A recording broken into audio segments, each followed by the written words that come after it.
1910, Crowley was up for promotion in the ranks of the Golden Dawn, but politics. The London branch didn't want to promote him because of Crowley's bisexualism and his love of drugs, which is such an odd thing in like a satanic, multiple dimension worshipping cult that believes they can reanimate men from the grave as long as they're sleeping with women. That's it's insane. They're like, well, he's fucking boys and women, so I don't know, we can't have him in. But he took umbrage with this, and he went over their heads, over the London branch's head, and went to France, where the leader of the cult, I think was living in exile at the time, but he got him to give him a promotion, and that guy sent him back with a mission.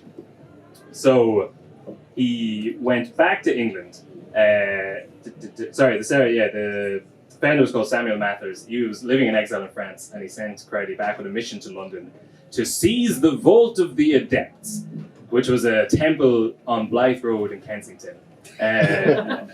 It just so happened that Yeats was there that fateful day of what went down in wizarding history as Crowley's Astral Siege, or the Battle of Blythe Road.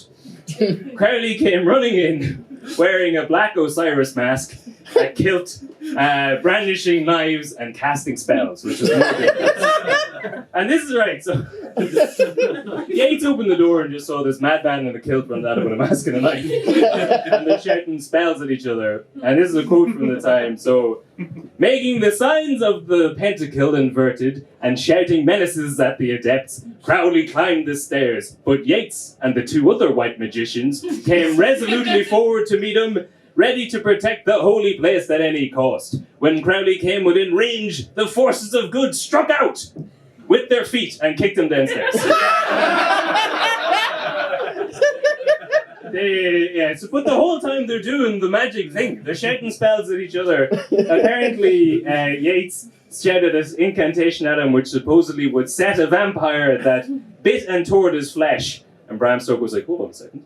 No. But then is this like the case of like when lads in the 70s when no one knew what karate was and if you just did yes. Like, oh, what the fuck is it? You just run into a place going Wingardium Leviosa. Everyone was indeed kung fu fighting that day. So like Yeats there, just like all I could picture is it was Crowley and his mistress at the time, and they're at the bottom of the steps and they're giving it all this, and the fucking Yeats and his boys are like doing this at the top of the stairs. Yeats is firing wizard spells at him left, right, and center, but then also calls the police. The greatest spell of all. 666, flip it upside down, 999. What year is it? Telephones exist then? Oh yeah, shit. Yeah, it didn't say he called him on a phone. No. He called him on the astral plane.